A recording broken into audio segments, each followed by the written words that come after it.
మరి అనుకుని చేశారో అనుకోకుండా చేశారో తెలియదు కానీ నిజంగా భలే కలిసినాయి అండి 2 సినిమా టీజర్లో. అదే మన నాని గారి ప్యారడైజ్ సినిమా టైటిల్ గ్లిమ్స్, అలాగే మన విజయ్ దేవరకొండ గారి రౌడీ జనార్దన టైటిల్ గ్లిమ్స్ అనమాట. ఈ 2 టైటిల్ గ్లిమ్స్కి చాలా అంటే చాలా సిమిలారిటీస్ అయితే ఉన్నాయి. అవేంటో ఒకసారి అయితే మాట్లాడుకుందాం. 2 టైటిల్ గ్లిమ్స్ లో కూడా ఎల్కే అనే ఒక పచ్చి బూత్ ని చాలా ఈజీగా నార్మలైజ్ చేసి అయితే వాడేశారనమాట. ఖచ్చితంగా ఈ ప్రాసెస్ అయితే ఆగాలి. కనీసం నెక్స్ట్ వచ్చే సినిమాలైనా సరే ఇలాంటి చెత్త పనులు అయితే చేయకూడదని నేనైతే కోరుకుంటున్నా. ఇంక ఇది పక్కన పెడితే ఈ 2 సినిమాల యొక్క టైటిల్ గ్లిమ్స్లు కనుక మీరు చూసుకుంటే 2 కూడా డార్క్ థీమ్ లో అయితే మనకైతే కనపడుతున్నాయి. ఇంకా హీరోల యొక్క ఎటైర్ మీరు చూసుకున్న బ్యాక్ షాట్లు అయితే ఎక్కువగా అయితే ఇచ్చారనమాట. ఆ 2 కూడా చాలా సిమిలర్ గా అయితే మనకైతే కనపడుతున్నాయి. ఇంకా బ్యాక్ డ్రాప్ విషయానికి వస్తే ప్యారడైజ్ సినిమానేమో హైదరాబాద్ పాత బస్తీలో జరిగే కథ అనమాట. రౌడీ జనార్దన సినిమానేమో మన ఈస్ట్ గోదావరిలో జరిగే కథ అనమాట. అదేమో తెలంగాణ స్లాంగ్, ఇదేమో మన ఆంధ్ర స్లాంగ్ అనమాట. కానీ 2 కూడా రా అండ్ రస్టిక్ గా అయితే మనకైతే కనపడుతున్నాయి. నెక్స్ట్ లెవెల్ మాస్ అయితే 2 టీజర్లో కూడా నాకైతే కనపడింది. ఇంకా బ్యాక్గ్రౌండ్ స్కోర్ కూడా అటు ప్యారడైజ్ లో కావచ్చు, నేను రిలీజ్ అయిన రౌడీ జనార్దనలో కావచ్చు, నిజంగా ఎర్రకొట్టేశారని చెప్పాలి. ఇద్దరు మన తెలుగు మ్యూజిక్ డైరెక్టర్స్ అయితే కాదు. ప్యారడైజ్ కేమో తమిళ్ అనిరుద్ధ్ గారు, దీనికేమో క్రిస్టీ గారు అనమాట, మలయాళం మ్యూజిక్ డైరెక్టర్ అయిన. ఇద్దరు కూడా ఎర్రకొట్టేశారని చెప్పాలి. ఈ విధంగా 2 సినిమాలు కూడా రా విజువల్స్, రా లాంగ్వేజ్, రా కంటెంట్ తో అయితే వీళ్ళిద్దరైతే వస్తున్నారు. అయితే ఇప్పుడు అందరికీ వస్తున్న డౌట్ ఏంటంటే, ప్యారడైజ్ సినిమాని చూసి రౌడీ జనార్దన సినిమాని వీళ్ళు తీశారా? ఈ డౌట్ అయితే చాలా మందికి అయితే వస్తుంది. ఇంకా చాలా రకాలుగా ఈ సినిమాల పైన ప్రచారం అయితే జరుగుతుందన్నమాట. ఫస్ట్ ఆఫ్ ఆల్ మనం క్లారిటీ తెచ్చుకోవాల్సింది ఏంటంటే, కింగ్డమ్ సినిమాకి ముందే విజయ్ దేవరకొండ గారు ఈ సినిమా స్క్రిప్ట్ అయితే ఓకే చేసుకున్నారు. కాబట్టి ప్యారడైజ్ సినిమా గ్లిమ్స్ రాకముందే విజయ్ దేవరకొండ గారి లైనప్ లో ఈ సినిమా అయితే ఉందన్నమాట. కాబట్టి ప్యారడైజ్ సినిమాని చూసి ఈ సినిమాని ఉన్నట్టుండి అయితే దింపలేదు. విజయ్ దేవరకొండ గారి లైనప్ లో ఉన్న సినిమాని ఇది. కాకపోతే ఇక్కడ ఏంటంటే 2 సినిమాలు కూడా రాగా తీసే ప్రయత్నం వీళ్ళైతే చేయటం వల్ల, ప్లస్ ఆ డార్క్ థీమ్ ని వాడటం వల్ల మనకైతే అలా అనిపిస్తుంది అనమాట. ప్లస్ నాకు చెప్పాను కదా, ఎల్కే లాంటి వర్డ్స్ కూడా సిమిలర్ గా అలా గుద్దినట్టయితే 2 అలా కలిసిపోయినాయి. ఒకటేమో తెలంగాణ స్లాంగ్, ఒకటేమో ఆంధ్ర స్లాంగ్. ఈ విధంగా 2 సిమిలర్ గా అనిపించేపటికి అలా అనిపిస్తుంది. కానీ దాన్ని చూసి అయితే ఇదైతే చేయలేదు. ఆయన ప్రకారం నాని గారి లైనప్ లో ఆ సినిమా ఎలా అయితే ఉందో, విజయ్ దేవరకొండ గారి లైనప్ లో ఈ సినిమా అయితే ఉంది. అంతే తప్ప ఇక్కడ ఎటువంటి కాపీ కొట్టడం అనేది అయితే లేదు. ఇంక ఇది పక్కన పెడితే అటు నాని గారి ప్యారడైజ్ కావచ్చు, ఇటు విజయ్ దేవరకొండ గారి రౌడీ జనార్దన సినిమాలు కావచ్చు, 2 సినిమాల యొక్క రిజల్ట్స్ ఏవైతే ఉన్నాయో ఆ రిజల్ట్ ఈ ఇద్దరు హీరోల యొక్క కెరియర్ అయితే డిఫైన్ చేయబోతున్నాయి. ఈ 2 సినిమాలు అన్ని అనుకున్న విధంగా జరిగి బ్లాక్ బస్టర్ టాక్ వచ్చిందా? ఖచ్చితంగా ఇద్దరు హీరోల యొక్క రేంజ్ అయితే మారిపోబోతుంది. ఏమైనా తేడా జరిగి సినిమాకి ఫ్లాప్ టాక్ వచ్చిందా? ఖచ్చితంగా తగిన మూల్యం అయితే ఖచ్చితంగా చెల్లించుకుంటారు. ఆఫ్ కోర్స్ నాని గారు వరుస పెట్టి హిట్స్ లో ఉండొచ్చు, లేకపోతే విజయ్ దేవరకొండ గారు వరుస పెట్టి ఫ్లాప్స్ లో ఉండొచ్చు. కానీ వీళ్ళిద్దరి మీద ఉన్న ఇమేజ్ ఏంటంటే బాయ్ నెక్స్ట్ ద డోర్ ఇమేజ్ అనమాట. అంటే ఫ్యామిలీ ఆడియన్స్ కావచ్చు, లవ్ స్టోరీలు కావచ్చు, ఈ విధంగా వాళ్ళ కెరియర్ అయితే బిల్డ్ అయింది. విజయ్ దేవరకొండ గారి కెరియర్ మీరు చూసుకుంటే, ఆయన కెరియర్ లో హిట్స్ కనుక మీరు చూసుకుంటే అర్జున్ రెడ్డి, గీతా గోవిందం, ట్యాక్సీ వాలా అనమాట, ఇంకా ఖుషి సినిమా అనమాట. ఈ 4 సినిమాలు కూడా అర్జున్ రెడ్డి ఒక రా లవ్ స్టోరీ, అది లవ్ స్టోరీ, అది పక్కన పెట్టండి. ఇంకా గీతా గోవిందం కావచ్చు, ట్యాక్సీ వాలా కావచ్చు, లేకపోతే మన ఖుషి సినిమా కావచ్చు, ఆ సినిమాలో ఆయన క్యారెక్టర్స్ అయితే ఒకసారి అయితే చూసుకోండి. చాలా సింపుల్ గా మనం రోజు చూసే వ్యక్తిలాగే ఆయన అయితే కనపడతాడు. ఆయన మీద ఉన్న ఇమేజ్ కూడా ఫ్యామిలీ ఆడియన్స్ లో అదే అనమాట. ఇటు నాని గారు వరుస పెట్టి హిట్స్ లో ఉన్నాడు. ఆ హిట్ సినిమాలో ఒకసారి అయితే చూసుకోండి. మ్యాక్సిమం ఫ్యామిలీ సినిమాలు అయితే ఉంటే నాని గారి ఇమేజ్ కూడా న్యాచురల్ స్టార్ అనమాట. ఆయన కూడా మనం రోజు చూసే వ్యక్తిలాగైతే మనకైతే కనపడతారు. కానీ ఆయన ఈ మధ్యన ఒక సినిమా క్లాస్ సినిమా, ఒక సినిమా మాస్ సినిమా, అంటే హాయ్ నాన్న, లేకపోతే దసరా, అలా చేసుకుంటూ కొద్దిగా రూట్ మార్చుకుంటూ, అంటే ఒకేసారి మార్చకుండా కొద్దిగా మార్చుకుంటూ, అంటే దసరా, హిట్ 3 ఇవన్నీ ఈ 2 సినిమాలు చేసుకుంటూ ప్యారడైజ్ అనే ఒక మాస్ సినిమానైతే ఆయన అయితే ఎంచుకున్నాడు. కానీ విజయ్ దేవరకొండ గారి కెరియర్ అలా లేదనమాట. ఆయన ప్రజెంట్ ఫ్లాప్స్ లో అయితే ఉన్నాడు. ఎన్నో ఆశలు పెట్టుకుని తీసిన కింగ్డమ్ సినిమా అయితే హిట్ అయితే అవ్వలేదు కదా. ప్లస్ ఆయన కెరియర్ లో ఆయనకి హిట్స్ ఇచ్చింది కూడా లవ్ స్టోరీ సినిమాలే ప్లస్ ఫ్యామిలీ సినిమాలే.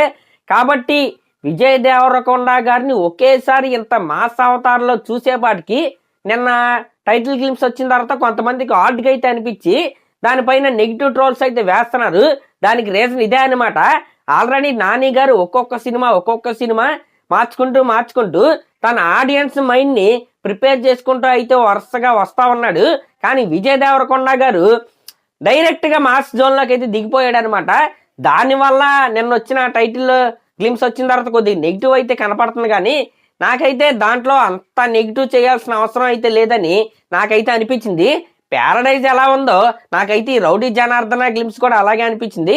కాకపోతే ఆ ప్యారడైజ్ లో ఆ మదర్ క్యారెక్టర్ అయితే డైలాగ్స్ అయితే చెప్పింది.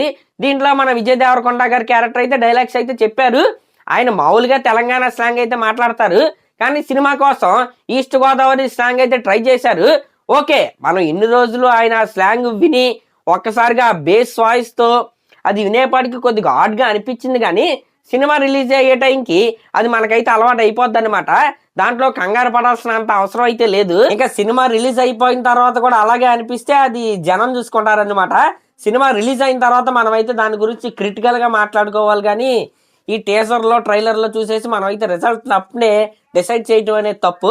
ఇంకా అది పక్కన పెడితే ఇప్పుడు ఉన్నట్టుండి నాని గారు కావచ్చు, విజయ్ దేవరకొండ గారు కావచ్చు, ఫ్యామిలీ సినిమాలు తీసుకునే వాళ్ళు, లవ్ స్టోరీలు తీసుకునే వాళ్ళు అంత అల్ట్రా మాస్ సినిమాలు చేయడానికి కారణం ఏంటంటే ఒకే ఒక రీజన్ అనమాట. మీరు ఒక 10 లైన్ గా లవ్ స్టోరీలు హిట్లు కొట్టండి, లేకపోతే ఒక 10 ఫ్యామిలీ ఎంటర్టైనర్స్ తో హిట్లు కొట్టండి, అలాగే ఉంటది రేంజ్. సినిమాకి కొద్దిగా డిఫరెన్స్ ఉంటుంది. కానీ ఆ 10 సినిమా లవ్ స్టోరీలు హిట్ అయిన తర్వాత ఒక 2 ఫ్లాపులు పడ్డాయి అనుకోండి, మళ్ళీ ఎక్కడి నుంచి వచ్చారో అక్కడికైతే వచ్చేస్తారు. అంటే గ్రోత్ అనేది ఆ లవ్ సినిమాల వల్ల, ఫ్యామిలీ ఎంటర్టైనర్స్ వల్ల చాలా తక్కువ అయితే ఉంటది అనమాట. ఈ మాస్ సినిమా ఒకటి హిట్ అయ్యి వరుసగా 3 సినిమాలు పోయినా ఆ ఇంపాక్ట్ అనేది ఆడియన్స్ లో చాలా బలంగా అయితే ఉంటది. ప్లస్ మన ఫ్యాన్ బేస్ పెరిగిద్ది, ప్లస్ మార్కెట్ కూడా పెరిగిద్ది అనమాట. ఇప్పుడు ఆ మార్కెట్ పెంచుకునే పనిలోనే వీళ్ళైతే ఉన్నారు. మీరు చూసుకుంటే విజయ్ దేవరకొండ గారి కింగ్డమ్ సినిమా ఫ్లాప్ అయిన తర్వాత ఇప్పుడు సేఫ్ గేమ్ అయితే ఆడొచ్చు, మళ్ళీ గీతా గోవిందం లాంటి సినిమా అయితే హిట్ కొట్టి మళ్ళీ ట్రై చేయొచ్చు. కానీ ఆయన వెంటనే మళ్ళీ కుంభస్థలాన్ని కొడదామని ఫిక్స్ అయ్యి ఈ అంతే స్కేల్ ఉన్న సినిమాని అయితే మళ్ళీ ఎంచుకున్నాడు. దానికి కారణం ఏంటి? ఇప్పుడు కింగ్డమ్ సినిమా ఫ్లాప్ అయినా ఆ డ్యామేజ్ అనేది తక్కువ జరిగింది అనమాట. అంటే కానీ ఎంతో కొంత ఇంపాక్ట్ అనేది ఆ కింగ్డమ్ సినిమా తాలూకా ఇంపాక్ట్ ఆడియన్స్ పైన అయితే ఉంటది. అలా కాకుండా ఒక సైలెంట్ లవ్ స్టోరీ తీసి అది ఫ్లాప్ అయితే అది వచ్చినట్టు కూడా ఎవరికి తెలీదు. అందుకే విజయ్ దేవరకొండ గారు చేస్తుంది కరెక్టే అని నేనైతే చెప్తాను. అఫ్ కోర్స్ నాని గారు ఎలాగో ఫామ్ లో ఉన్నారు, వరుస పెట్టి హిట్లో ఉన్నారు, ఆయన గురించి అయితే ఎవరికి బాధ అయితే లేదు. కానీ విజయ్ దేవరకొండ గారు వరుస పెట్టి ఫ్లాప్స్ అవుతున్నా సరే ఎందుకు ఎలాంటి సినిమాలే తీస్తున్నారనే క్వశ్చన్ కూడా ఉంది. దానికి కారణం ఇదే అనమాట. ఇప్పుడు రౌడీ జనార్దన సినిమా ఫ్లాప్ అయింది అనుకుందాం, అయినా సరే ఆ సినిమా ఇంపాక్ట్ ఆడియన్స్ లో ఉంటది. దాని తర్వాత వచ్చే విజయ్ దేవరకొండ గారి సినిమా పైన క్రేజ్ అయితే తగ్గదు. దానికి కారణం అదే, ఆ మాస్ సినిమాకున్న ఆ మసాలా అలాంటిది, ఆడియన్స్ పైన ఇంపాక్ట్ అనేది ఎక్కువ ఉంటది. ఇప్పుడు ఈ రౌడీ జనార్దన సినిమా కావచ్చు, ప్యారడైజ్ సినిమా కనుక హిట్ అయితే వీళ్ళ రేంజ్ అయితే మారిపోద్ది. ఎవరైనా సరే ఎదగాలని కోరుకుంటారు తప్ప ఎప్పుడు అలాగే ఉండిపోవాలి మేము అని ఎవరో కోరుకోరు కదా. కాబట్టి రిస్క్ అయినా సరే మాస్ ప్రాజెక్ట్స్ లోకి అయితే వీళ్ళైతే దిగారు. అనుకోకుండా అనుకుని కలిసినాయో మనకైతే తెలియదు. కానీ మన రౌడీ జనార్దన కావచ్చు, ప్యారడైజ్ కావచ్చు, రెండు చూడడానికి సిమిలర్ గా అయితే అనిపిస్తున్నాయి. అందులోనూ వీళ్ళిద్దరికే టైర్ 2లో కాంపిటీషన్ ఉంది కాబట్టి ఇంకా ఈ కంపారిజన్ అనేది ఎక్కువ అయితే జరిగిద్ది. అందులోనూ ప్యారడైజ్ సినిమా గ్లిమ్స్ ఎప్పుడు వచ్చింది, రౌడీ జనార్దన దాని తర్వాత వచ్చింది కాబట్టి దాన్ని చూసే దీన్ని తీశానని ఇలా అయితే అంటారు. కానీ దాంట్లో ఎటువంటి నిజం అయితే లేదన్నమాట. అదే ఇదే, ఆయన లైనప్ లో అది ఉంది, ఈయన లైనప్ లో ఇది ఉంది. ఇంకా నెక్స్ట్ ఇంకో సినిమా ఉందన్నమాట. మన శ్యామ్ శంకరాయ్ సినిమా డైరెక్టర్తో మన విజయ్ దేవరకొండ గారిది ఇంకో సినిమా ఉంది. అది కొద్దిగా లైట్గా శ్యామ్ శంకరాయ్ ఛాయలు కూడా దాంట్లో ఉండొచ్చు. దాని అర్థం దాన్ని చూసే దీన్ని తీస్తున్నారని కాదు కదా. లైనప్ అనేది ముందే వాళ్ళైతే సెట్ చేసుకున్నారు. ఇంకా అది అలా కలిసింది, ఇంకేం చేస్తాం, ఇంకేం చేయలేం. ఇంకా మీరు చూసుకుంటే నన్ను దాంట్లో కేజీఎఫ్ సలార్ వైబ్స్ కూడా నాకైతే వచ్చినాయి. చెప్పలేం. ఇప్పుడు ఇన్స్పైర్ అవటంలో తప్పు అయితే లేదు. సినిమా వచ్చిన తర్వాత మనం రిజల్ట్ గురించి కావచ్చు, కాపీ కొట్టారా లేదా అనే దాని గురించి మనమైతే అప్పుడైతే మాట్లాడుకోవాలి. జస్ట్ టైటిల్ గేమ్స్కే మనమైతే స్టేట్మెంట్లు పాస్ చేయడం అనేది కరెక్ట్ కాదనమాట. మరి అదనమాట మ్యాటరు. అటు ప్యారడైజ్ కావచ్చు, ఇటు రౌడీ జనార్దన టైటిల్ గేమ్స్ కావచ్చు, నాకైతే రెండు నచ్చాయి. కాకపోతే ఖచ్చితంగా బ్యాడ్ వర్డ్ ఎల్కే అనే బ్యాడ్ వర్డ్ ఏదైతే ఉందో నాకు రెండిట్లో నచ్చలేదు. ఖచ్చితంగా వచ్చే సినిమాలైనా అదైతే ఆపాలి. ఇంకా నేను వచ్చిన గ్లిమ్స్లో ఆ డబ్బింగ్ అనేది కొద్దిగా ఆడ్గానే ఉంది. కానీ సినిమా రిలీజ్ టైంకి ఖచ్చితంగా విజయ్ దేవరకొండ గారు ఇచ్చి పడేస్తారని నేనైతే అనుకుంటున్నా. రెండు సినిమాలు హిట్ అవ్వాలి, ఇద్దరికి మంచి పేరు అయితే రావాలని నేనైతే కోరుకుంటున్నా. మరి ఈ రెండు గ్లిమ్స్లో మరి మీకేది బాగా నచ్చిందో కామెంట్ చేయండి. అలాగే మన ఛానల్ కనుక ఫస్ట్ టైం చూస్తున్నట్టయితే ఖచ్చితంగా సబ్స్క్రైబ్ చేసుకోండి. Thank you.